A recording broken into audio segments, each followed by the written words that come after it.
Ce n'est pas un vol ordinaire. Ce Boeing 737 appartient à l'US Air Force. À son bord, des officiels du gouvernement américain, dont le secrétaire d'État au commerce. Mais voyageurs VIP ou simples touristes, à bord d'un avion, tout le monde est à égalité, lorsque dans le poste de pilotage, les choses commencent à mal tourner. Voici l'histoire du vol US Air Force IFO 21.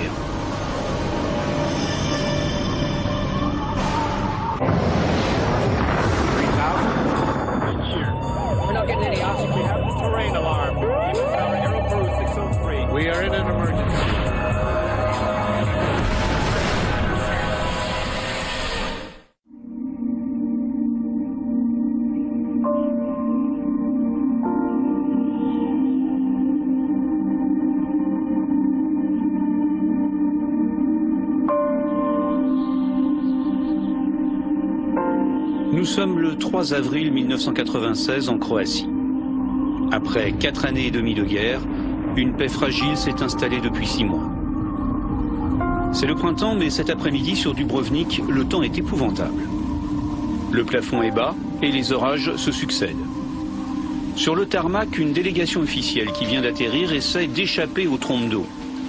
Parmi eux, le Premier ministre croate et l'ambassadeur américain et négociateur des accords de paix, Peter Galbraith. Notre vol jusqu'à Dubrovnik avait été épouvantable. On n'y voyait rien. À ce moment-là, j'étais ambassadeur en Croatie depuis 3 ans. J'avais effectué de nombreux voyages, mais celui-ci avait été le plus éprouvant. Et les conditions météo ne sont pas prêtes de s'améliorer. D'ailleurs, tous les vols commerciaux ont été annulés sur Dubrovnik. Seul un vol officiel est maintenu.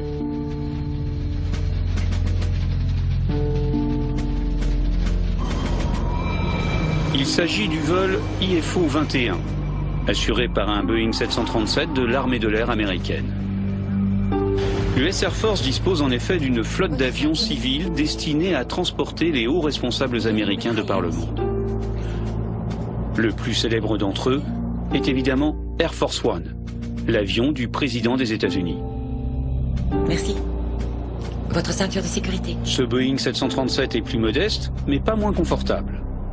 L'aménagement de la cabine est conçu pour permettre aux VIP de travailler à 11 000 mètres, comme dans leur bureau.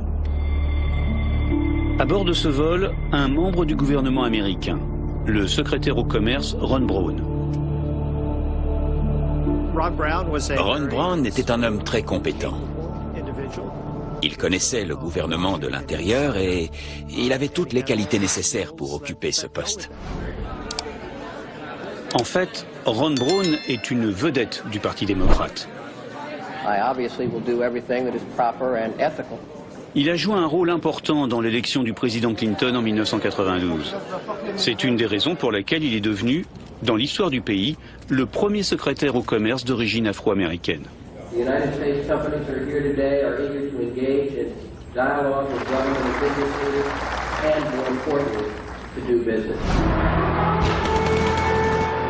Le secrétaire au commerce arrive dans une région difficile, ravagée par 4 années et demie de guerre avec la Serbie.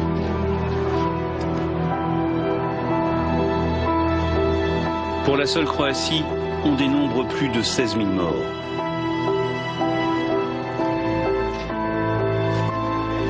Le pays a gagné son indépendance, mais les dégâts s'élèvent à plus de 37 milliards de dollars. Ron Brown vient apporter l'aide du gouvernement américain à la reconstruction de l'économie locale. La philosophie de ce projet, c'était que la paix ne pourrait durer que si l'économie de la région se développait. C'était essentiel à la paix. Prévue sur 3 jours, la visite officielle de Ron Brown a débuté le matin même à Tuzla, en Bosnie. La délégation a visité une centrale électrique et partagé quelques hamburgers avec les soldats américains. A former Army man myself, I know what being away from home is like, so we thought we would bring a little bit of home to you. Ensuite, Ron Brown a redécollé pour Dubrovnik, la dernière étape de la journée. Fondé au 7e siècle, ce petit port est un joyau historique et touristique du pays. C'est moi qui ai suggéré à Ron Brown d'aller à Dubrovnik. Les Croates tenaient vraiment à prouver que Dubrovnik était toujours debout et continuait à être une destination touristique. Donc, c'était important que Ron et la délégation se rendent là-bas. Mais pour l'instant, la ville, comme toute la région côtière, est sous une pluie battante et recouverte d'un épais brouillard. À Tuzla, au même moment, le vol de la délégation vient de décoller. Ashley G. Davis est le commandant de bord. C'est un pilote militaire que ses collègues surnomment Edgy.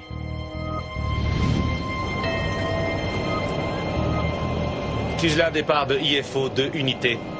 IFO 2 unités, je vous écoute. Dès le décollage, le pilote doit slalomer à travers les nuages. Oui, on se déporte à gauche sur 2 ou 3 nautiques pendant la montée. IFO 2 unités, requête approuvée. Poursuivez la montée et maintenez niveau 160. Atteignons le niveau 160. IFO 2 unités. Bien qu'il fasse sombre, il est 2 heures de l'après-midi. Et l'équipage est au travail depuis l'aube. La fatigue commence à se faire sentir. D'autant que si la cabine VIP de l'avion est très confortable, le poste de pilotage, lui, ressemble à n'importe quel poste de Boeing 737. Le commandant Davis est originaire de Bâton Rouge, en Louisiane, et il s'est engagé dans l'armée pour devenir pilote. Longtemps, il a piloté des KC-135, ces gros avions ravitailleurs construits par Boeing. Aujourd'hui, il est attaché au transport des officiels américains aux 4 coins du globe. Avec sa femme et ses 2 enfants, ils vivent à la base américaine de Ramstein, en Allemagne. Enfin, lorsqu'il n'est pas en vol. Le sergent technicien Shelley Kelly fait partie du personnel de cabine sur ce vol. Et son travail consiste à rendre confortable le voyage de ces passagers très importants. Mais oui, bien sûr. Monsieur, désirez-vous une collation? Non, merci. Dans combien de temps allons-nous atterrir? Oui. La délégation est attendue à Dubrovnik en milieu d'après-midi, mais elle est en retard. Mais je peux vérifier si vous voulez, monsieur. Oui, merci. Le plus tôt sera le mieux. Avant d'entamer son approche sur Dubrovnik, le commandant relève par radio le dernier bulletin météo délivré par les services de l'US Air Force. Métro d'IFO 2 unités, vous me recevez? À vous. IFO 2 unités, reçu 5 sur 5. Voici la météo pour Lima Delta uniforme. Pluie, état du ciel, 500 pieds sol. Nuages fragmentés. Forte précipitation, bien reçu. IFO 2 unités, bien reçu, métro. On a été en pleine crasse toute la journée. Est-ce que vous prévoyez des changements météo? Non, encore de la pluie. À vous. Bien reçu. De la pluie. Merci de votre aide. Eh bien, allons visiter Dubrovnik. Le commandant entame la descente. L'approche est un peu compliquée car même si la paix est officiellement signée depuis 4 mois, la tension reste vive dans la région. À la verticale de Kilo Lima Papa, on prend... Les routes aériennes sont sous étroite surveillance et il n'est pas question d'en sortir. Pour l'équipage, dont c'est un premier vol dans la région, cela exige une attention toute particulière. Et malgré cela, en approchant de la frontière croate, le commandant se fait rappeler à l'ordre. IFO 2 unités, ici Magic 51. Magic, c'est l'indicatif d'appel de l'avion radar AWACS, qui surveille toute la zone et contrôle les couloirs aériens. Monsieur, vous quittez un couloir autorisé. Rectifiez votre trajectoire immédiatement. Pourtant, le commandant n'a pas l'impression de commettre une erreur. Il suit rigoureusement la route qu'il a prévue. En fait, dans cette région où règne encore la confusion, il ignore juste que certaines zones sur son trajet sont potentiellement dangereuses. Bien reçu, Magic. C'était une erreur. Nous nous dirigeons vers le couloir autorisé. Terminé. La 2e fois aujourd'hui. Le problème, c'est que les couloirs autorisés changent régulièrement. L'équipage aurait dû en être informé, mais visiblement ce n'est pas le cas. Le commandant obéit et fait un large détour pour demeurer dans le couloir sécurisé. Shelly, ici AJ. On doit corriger notre trajectoire. Nous arriverons avec environ 15 minutes de retard à Dubrovnik. Nos excuses aux passagers.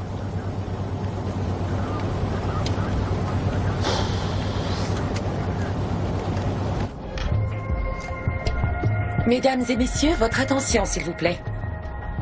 Malheureusement, nous arriverons à Dubrovnik avec un peu de retard.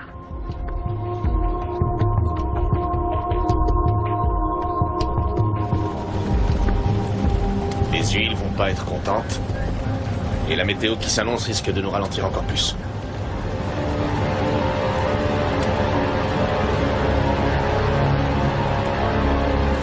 Au sol, la météo ne s'arrange pas. La pluie redouble d'intensité, réduisant d'autant la visibilité. Dans le poste du Boeing 737, ce détour imprévu fait monter un peu la tension. La délégation officielle est déjà très en retard et ce délai supplémentaire d'1 quart d'heure n'arrange rien. Voyons avec l'ambassadeur quelle solution nous allons envisager. Dubrovnik, approche d'IFO 2 unités niveau 100. Dubrovnik approche, bonjour. Maintenez 10 000 pieds pour une approche au radiophare de la piste 1-2. D'accord, descendons à 10 000 pieds d'IFO 2 unités. Les vols commerciaux ayant été annulés en raison de la météo, le vol IFO 21 est seul dans le circuit d'approche. Et plus il descend, plus les cellules orageuses sont actives.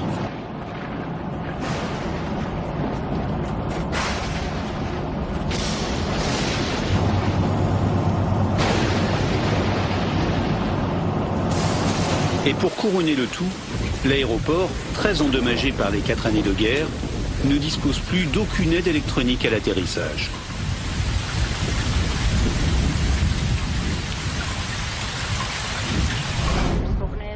L'aéroport avait été totalement ravagé par les Serbes qui en avaient pris le contrôle en 1991. Ils avaient complètement détruit le système d'atterrissage aux instruments. Un nouveau système venait d'être commandé.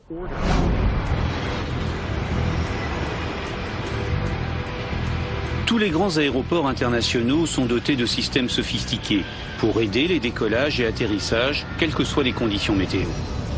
Les radars Doppler détectent les zones de mauvais temps. Et l'ILS, le système d'atterrissage aux instruments, permet aux équipages de trouver l'axe de la piste et le plan de descente idéal, sans aucune visibilité, mais en toute sécurité. À Dubrovnik, rien de tout cela. Il n'y a même pas de radar d'approche.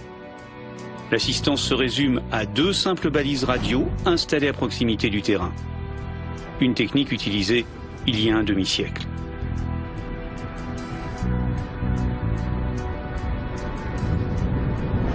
On utilise encore beaucoup les balises non directionnelles aux États-Unis et dans le monde, mais elles sont un peu obsolètes et on a tendance à les abandonner. Ces 2 balises doivent permettre aux avions de trouver l'axe de la piste 12. L'équipage doit d'abord se caler sur la première balise, puis après l'avoir dépassée sur la seconde, située juste avant la piste. Alors que le vol IFO 21 approche de la première balise, l'équipage reçoit un appel inattendu.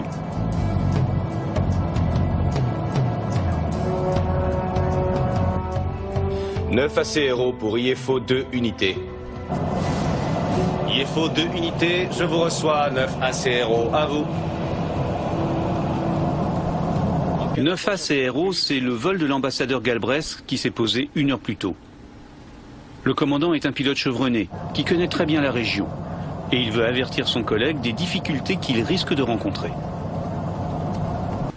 IFO 2 unités, on a atterri il y a 1 heure, dans des conditions météorologiques minimales. En cas d'approche interrompue, dirigez-vous vers Split. À vous.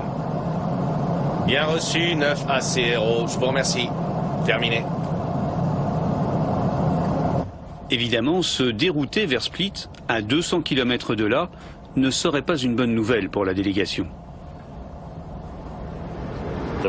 La pression était certainement très forte pour permettre aux passagers d'arriver à temps pour la conférence de presse. Sous le seul contrôle radio de la tour de Dubrovnik, le 737 poursuit sa descente. IFO 2 unités. Indiquez votre niveau. IFO 2 unités. 5000. Bien reçu, IFO 2 unités. Descendez à 4000. Rappelez vertical, Kilo, Lima, Papa. Descendons à 4000, IFO 2 unités. Vous devez le mettre de côté. Votre ceinture. Monsieur? Voilà, merci. À quelques minutes de l'atterrissage, les instruments de bord accrochent enfin le signal de la première balise. Ça y est. Kilo Lima Papa suivant la trajectoire d'éloignement au 119. 119, confirmé.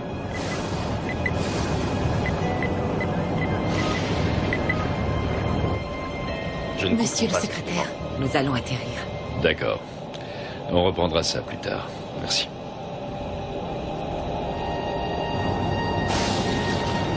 Les nuages ne sont pas suffisamment fragmentés. Je ne vois rien. Tim? Noyé dans l'épaisse couche nuageuse, l'équipage n'a évidemment aucune visibilité et pilote uniquement aux instruments. IFO 2 unités. Captons la balise. En rapprochement. IFO 2 unités bien reçu. Approche au radiophare autorisé, piste unité 2. IFO 2 unités.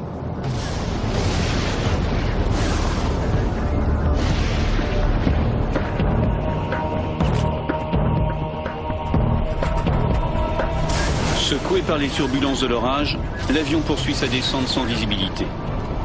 L'atterrissage maintenant est imminent. En sortant des nuages, les deux pilotes s'attendent à distinguer les premiers feux de la piste. Malheureusement, c'est un tout autre paysage qui les attend. Oh! Ah! Redresse! Redresse!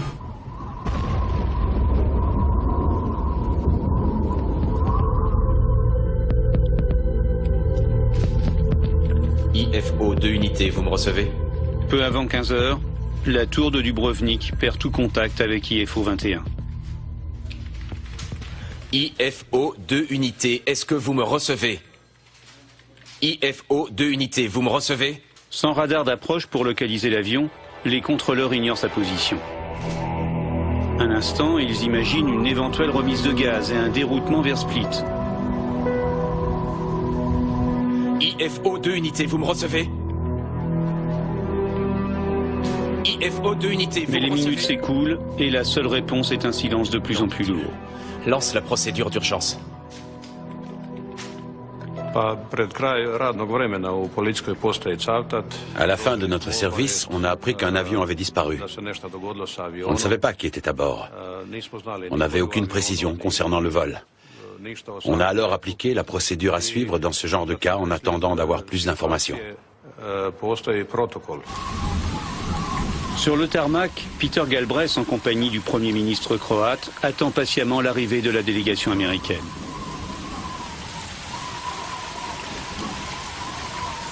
Je savais d'expérience, après mon propre vol, que c'était un atterrissage très délicat. Je ne m'attendais pas à ce qu'il tente d'atterrir à Dubrovnik. Le Premier ministre m'a pris à part. Il m'a dit que le contact radio était perdu avec l'avion de Ron Brown. J'ai appelé le centre des opérations du département d'État pour que l'armée américaine lance les recherches et envoie les équipes de sauvetage. Les autres centres de contrôle de la région sont contactés. Mais aucun n'a reçu de message de l'avion.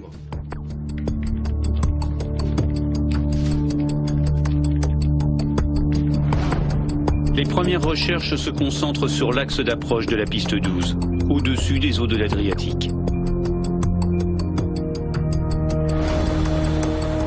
À ce moment-là, j'étais à 1500 km de là, à Brindisi, en Italie.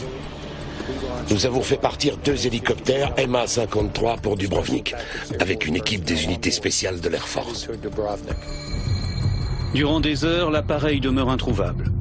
Les recherches sont d'autant plus difficiles que la météo est toujours épouvantable. Il y avait du brouillard, des orages et une faible visibilité. IFO 2 unités de Dubrovnik approche, vous me recevez? Le Boeing 737 du vol IFO 21 était équipé d'une balise de détresse. Vous me recevez? Si l'avion s'est écrasé, la balise s'est automatiquement mise en marche en émettant un signal ultra haute fréquence. Malheureusement, l'aéroport de Dubrovnik n'est pas équipé pour capter et encore moins pour localiser ce signal. IFO 2 unités, vous me recevez? IFO 2 unités, vous me recevez? IFO 2 unités, vous me recevez? les premières recherches ne donnent aucun résultat. Ils sont partis au large, survoler la mer à la recherche de l'avion.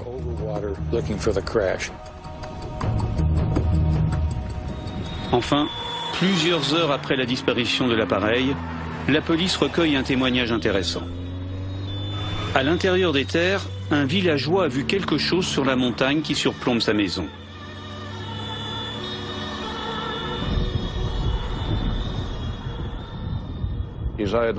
On est d'abord parti en voiture pour inspecter les montagnes. Le temps était épouvantable. Une pluie battante, un brouillard épais. On a dû marcher 1 heure. Et puis, on est tombé dessus. Il est presque 19h30. Le vol IFO 21 a disparu depuis 4h30. Cette fois, il n'y a plus de doute sur le crash. Reste l'espoir de retrouver d'éventuels survivants.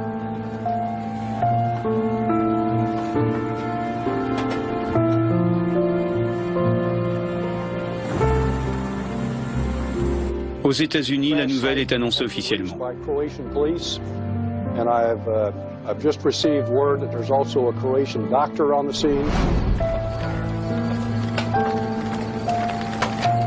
Du 737, il ne demeure intact que la queue de l'appareil. Tout le reste a été pulvérisé en une multitude de débris à travers la montagne. C'était des moments très durs. On avançait dans les rochers en se demandant si on n'allait pas marcher sur un corps. Ça reste gravé dans la mémoire. Et puis soudain, un miracle. Les secours découvrent parmi les tôles éventrées de l'avion le sergent Kelly, l'hôtesse de bord. Elle est grièvement blessée, mais vivante.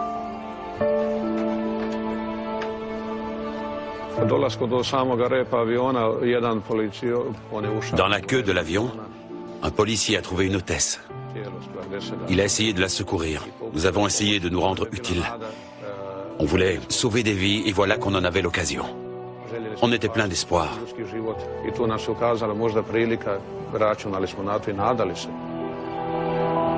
Mais pour survivre à ses blessures, la jeune femme a besoin d'urgence de soins hospitaliers.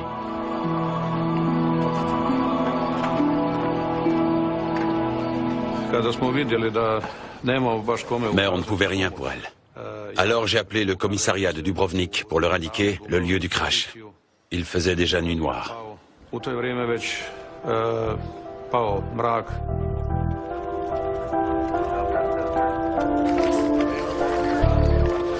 Le Mont Saint-Jean, où l'avion s'est écrasé, grouille maintenant de policiers et de militaires croates et américains.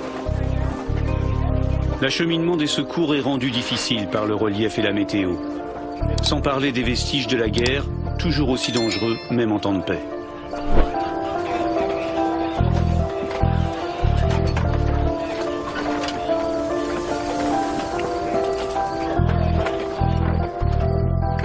J'ai rencontré un major croate. Il m'a proposé de nous guider jusqu'au sommet de la montagne. Il a également précisé qu'il y avait plusieurs champs de mines entre l'endroit où nous nous trouvions et le lieu du crash. Avec toutes ces contraintes, il faut plus de 2 heures pour atteindre le sommet de la montagne. On marchait depuis longtemps. Il faisait nuit noire. Tout à coup, j'ai aperçu une forme plus sombre. Je ne savais pas ce que c'était. Et j'ai tendu la main pour la toucher. C'était un des moteurs de l'avion. Au sommet, le mauvais temps empêche les hélicoptères d'atterrir. Mais les secouristes ne peuvent plus attendre. Le sergent Kelly est évacué par voie terrestre dans des conditions difficiles. La jeune femme souffre d'une fracture de la colonne vertébrale et de nombreuses blessures. Pour l'instant, elle est la seule survivante de l'accident.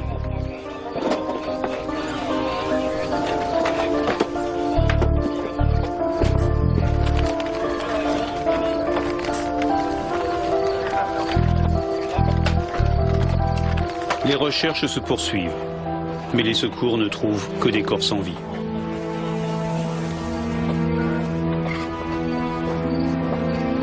Y compris celui de Ron Braun, le secrétaire au commerce américain.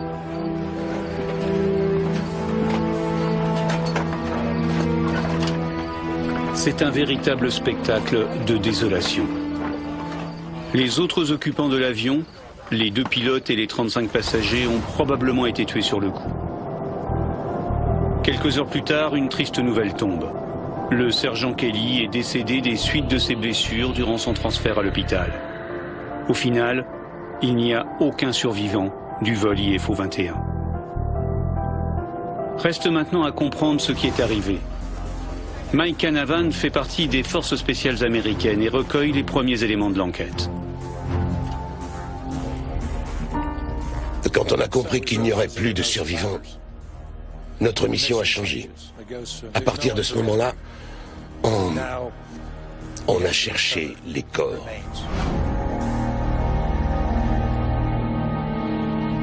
À l'aube, la météo est plus clémente. L'ambassadeur Peter Galbraith découvre le lieu du crash.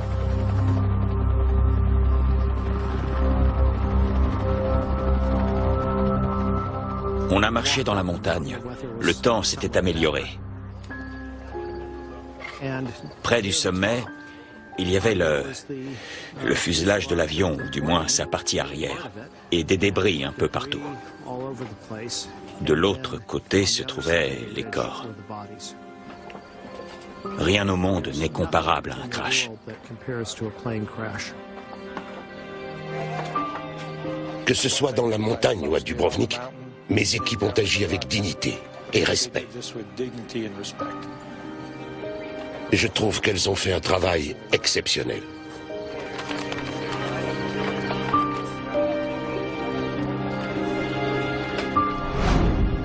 Ladies and gentlemen, the Vice President and the First Lady and the members of Cabinet and I wanted to come here to be with the employees of the Commerce Department at this very difficult hour. Hillary and I have just come from Ron Brown's home, visiting with Alma and Michael and their family and friends who were there. Pourquoi le 737 s'est-il écrasé en pleine montagne croate? S'agit-il d'une erreur de pilotage, d'une défaillance mécanique, d'un attentat anti-américain perpétré par des extrémistes dans cette région toujours sous tension?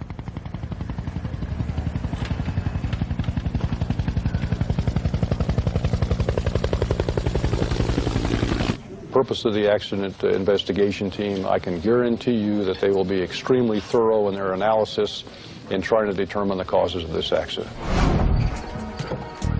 Comme l'avion transportait une délégation officielle américaine, d'emblée les rumeurs vont bon train.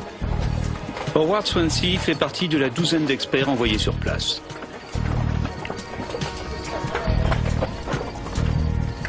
Tous les accidents provoquent de nombreuses spéculations. Dans le cas présent, on avait un haut dignitaire de l'État parmi les victimes. Et on avait à peine trouvé le lieu du crash que tous les médias en parlaient déjà. Il y avait des débris à des kilomètres de l'épave. Mon but était de regrouper le plus d'informations et de preuves matérielles possibles.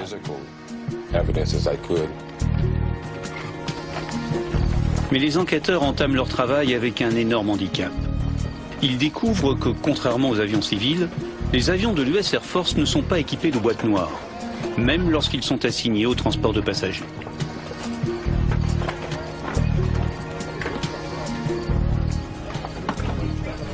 Je croyais que les vols de l'Air Force qui transportaient des passagers prestigieux étaient beaucoup plus sécurisés que les vols commerciaux. J'ai été vraiment choqué d'apprendre qu'en fait, c'était le contraire.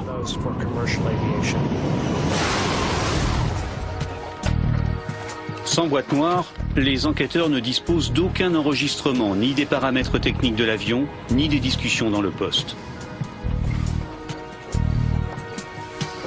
Pour découvrir la vérité, ils vont devoir explorer ce qui existe, les débris et les faits établis. Le fait est par exemple que l'avion a dévié de sa route d'environ 3 km. Pourquoi? Un des enquêteurs, Nelson Spollheimer, essaie de reconstituer la trajectoire finale de l'appareil. Et pour cela, les enregistrements de l'avion radar AWACS sont précieux. Au moment du crash, il surveillait toute la région. IFO 2 unités, ici Magic 51. Vous quittez un couloir autorisé. Rectifiez votre trajectoire immédiatement. C'était une erreur. Nous nous dirigeons vers le couloir autorisé. Terminé. Hormis cette sortie impromptue du couloir aérien, le vol ne présente aucune anomalie, jusqu'au moment de l'approche finale.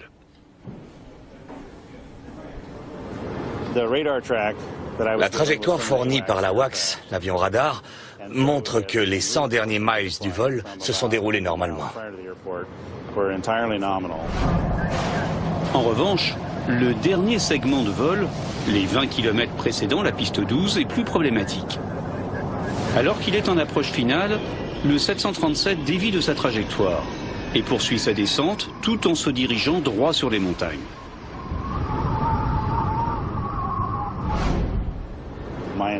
La trajectoire radar de l'avion indique une erreur de cap de 7 degrés dans la dernière partie de l'approche.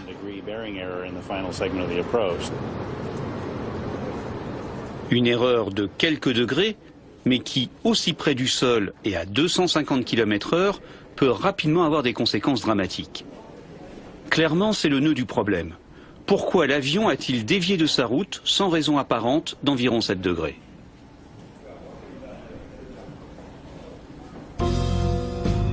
Nelson Sponheimer décide de vérifier l'état du matériel d'aide à la navigation présent sur l'aéroport. La guerre les aurait-elle endommagés ?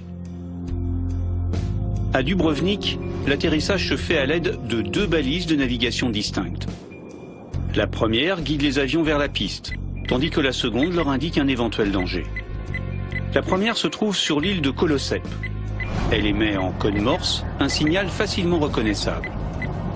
En passant à la verticale de la balise, les avions n'ont plus qu'à prendre le cap indiqué sur la carte d'approche pour arriver à la piste.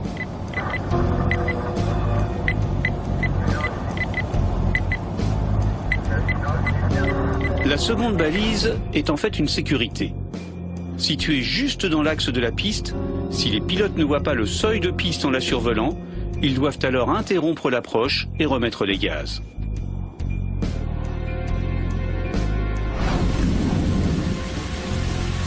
C'est ce qui est arrivé au vol de Peter Galbraith. L'équipage s'y est repris à 2 fois pour réussir son atterrissage. IFO 2 unités, je vous reçois, 9 ACRO, à vous. En cas d'approche interrompue, dirigez-vous vers Split, à vous. Bien reçu, 9 ACRO, je vous remercie. Terminé. Mais l'inspection de Sponheimer ne donne guère de résultats. A priori, les balises ne sont pas en cause. Les 2 balises fonctionnaient normalement lorsqu'on les a testées quelques jours après le drame. La rumeur locale évoque également la piste de l'attentat. Le commandant Davis aurait, dit-on, suivi un leurre, un signal émis depuis un poste clandestin en montagne et destiné à l'attirer dans un piège.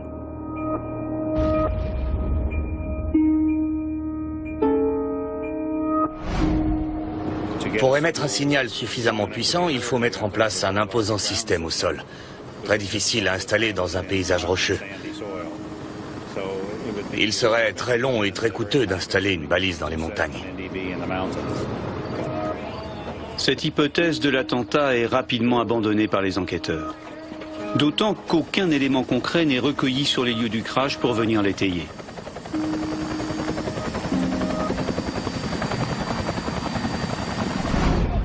Les hommes continuent à fouiller les débris du Boeing 737. Et ils découvrent un indice précieux, l'ADF, le radiogonomètre automatique de l'avion. A priori, il semble encore en état de marche. Et en s'intéressant à cet instrument, ils s'aperçoivent que l'avion n'en possédait qu'un seul. Alors que pour réaliser la procédure d'approche de Dubrovnik, il en fallait 2. Cet appareil permet de recevoir et de visualiser les signaux émis par les balises au sol. Mais il ne peut capter qu'une seule balise à la fois. On ne l'a pas encore passé. Je réécoute Kilo Lima Papa. Avec un seul ADF, soit l'équipage utilise la première balise pour trouver la route de la piste, soit il utilise la seconde balise pour être certain de ne pas la dépasser. Mais en aucun cas, il ne peut utiliser les 2 simultanément. That would have required 2 ADF. Il aurait fallu 2 ADF. Or, il n'y en avait qu'un seul à bord, ce qui a réduit la capacité de l'équipage à effectuer une approche précise. Je capte Charlie Victor, mais on ne l'a pas encore passé. Je réécoute Kilo Lima Papa. En alternant la fréquence de chaque balise, l'équipage a peut-être essayé de capter alternativement l'une puis l'autre. Mais une telle manipulation génère un réel surcroît de travail pour un atterrissage déjà très compliqué. Bref, l'avion n'avait pas le bon équipement pour se poser à Dubrovnik.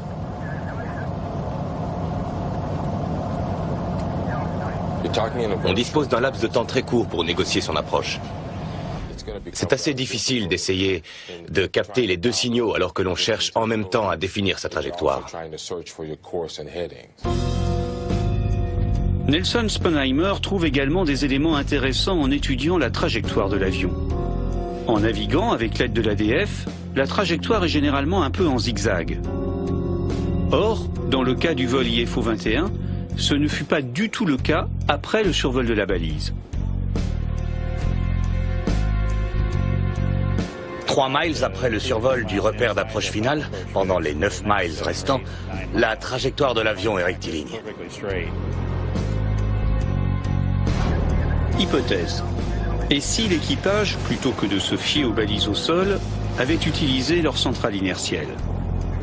Le 737 possédait un de ces équipements datant des années 50 et qui permettait de tracer une route. Le système de navigation par inertie utilise des gyroscopes pour indiquer son positionnement à l'avion.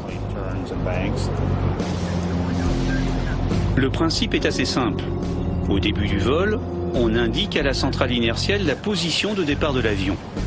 Ensuite, le système enregistre tous les mouvements de l'appareil et calcule sa nouvelle position. Le problème, la précision n'est pas excellente, car la moindre erreur du système dans la détection et l'interprétation des mouvements entraîne une erreur de positionnement.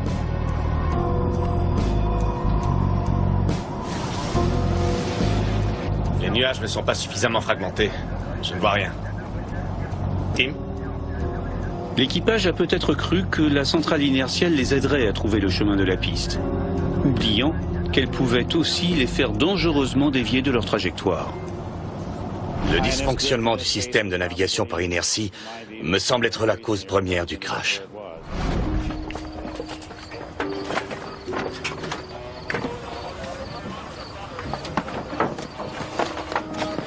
Howard Swansea, lui, passe au crible les documents retrouvés dans les débris du poste de pilotage, et notamment les cartes d'approche de l'aéroport de Dubrovnik.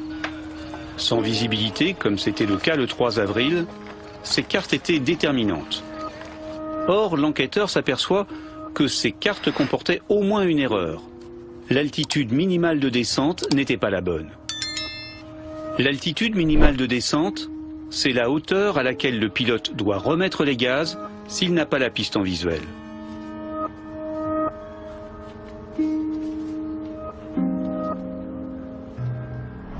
Chaque pays a la responsabilité de définir ses procédures d'approche et de les rendre publiques pour que les équipages du monde entier puissent les utiliser. Or, Howard Swansea constate que l'altitude minimale indiquée sur la carte ne correspond pas aux normes de l'aviation américaine. Elle se situe 700 pieds, plus de 200 mètres, en dessous de cette norme. En clair, le vol IFO 21 volait 700 pieds en dessous du plancher de sécurité.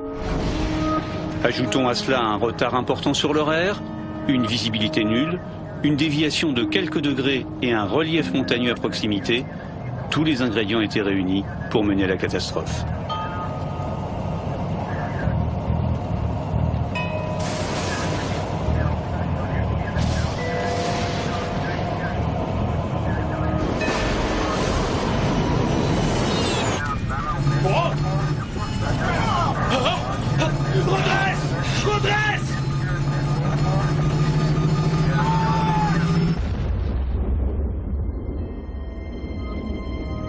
L'enquête pose maintenant de nouvelles questions. Pourquoi un avion militaire américain, transportant une délégation officielle, n'était-il pas correctement équipé pour se poser à Dubrovnik? Pourquoi son équipage, ne disposait-il pas de cartes conformes? Et pour trouver les réponses, l'investigation se poursuit sur une base américaine en Allemagne, auprès des hauts responsables de l'US Air Force. Le colonel John Mazurovsky se retrouve sur la sellette. Il était le commandant des opérations de l'unité de transport responsable du vol IFO 21. Son travail habituel consiste à organiser les déplacements aériens des personnalités américaines dans la région.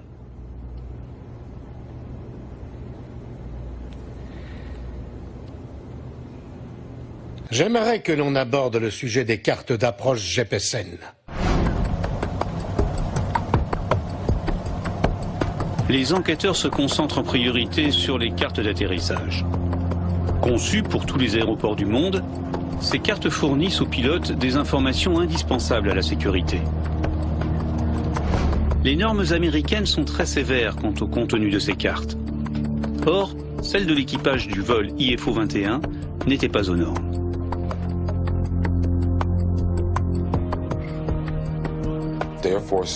L'Air Force avait publié une directive qui exigeait que toutes les procédures d'approche des pays étrangers soient évaluées avant qu'un vol de l'Air Force ne soit autorisé à les suivre. Or, les cartes d'approche de l'aéroport de Dubrovnik n'avaient pas été évaluées. Raison pour laquelle Howard Swansea avait constaté une différence de 700 pieds entre les valeurs indiquées sur la carte et celles recommandées par le département américain de la Défense. En clair, Dubrovnik n'était pas un aéroport approuvé pour accueillir les appareils américains. Seulement dans la région, les aéroports approuvés étaient rares. Aussi, pour organiser ces missions, le colonel Mazurovsky avait demandé une dispense pour plusieurs aéroports, dont celui de Dubrovnik. Pourquoi êtes-vous passé outre la procédure d'évaluation? On utilisait ces cartes depuis des années. Elles ne semblaient pas menacer particulièrement la sécurité des vols. Problème, la dispense n'avait jamais été accordée et le terrain n'avait jamais été approuvé. Donc les appareils de l'US Air Force se posaient à Dubrovnik en violant carrément la réglementation. Dubrovnik, approche d'IFO 2 unités niveau 100. Dubrovnik approche, bonjour. Maintenez 10 000... L'aéroport de Dubrovnik était sous-équipé, très loin des normes internationales, et les cartes d'approche n'avaient pas été approuvées. Pourtant, les hauts fonctionnaires de l'US Air Force continuaient à autoriser les atterrissages sur ce terrain et sur d'autres dans la même situation. En fait, aucune procédure n'avait encore été approuvée. Pas à ma connaissance, monsieur. Non. Au bout du compte, comme toujours dans les catastrophes aériennes, c'est une conjonction fatale d'erreurs qui a mené au drame.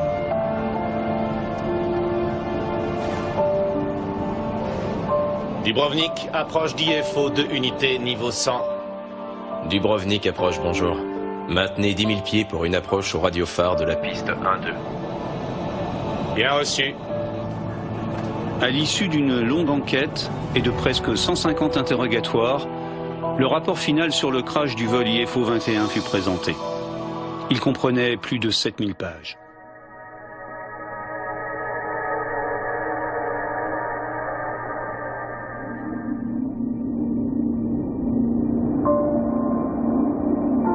How much of the weeping we have done this last week, because there were so many brilliant young people on that plane with him, from different backgrounds and different racial groups. Why? Because Ron Brown could see in them the promise of a new tomorrow.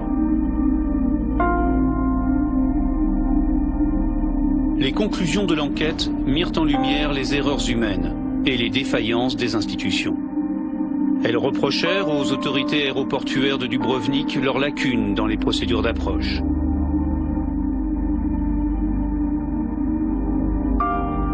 Aujourd'hui, l'aéroport de Dubrovnik est au niveau des normes internationales. Et la piste est équipée d'un système d'atterrissage aux instruments, un ILS, installé peu après l'accident.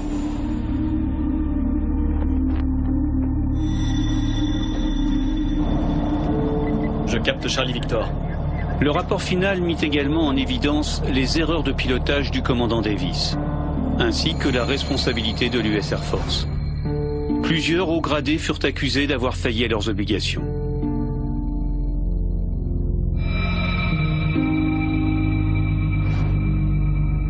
Deux hauts fonctionnaires de l'armée de l'air américaine furent limogés, dont le colonel John Mazurowski. Rétrogradé, il fut d'office mis en retraite. Au total, 13 officiers impliqués dans l'accident furent sanctionnés d'une manière ou d'une autre.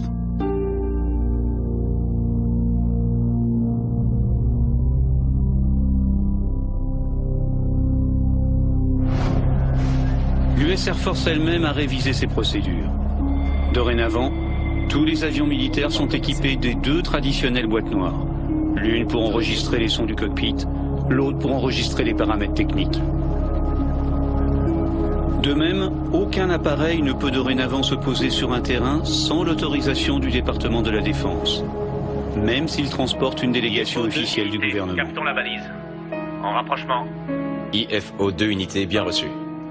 Approche au radiophare autorisé, piste unité 2. IFO 2 unités.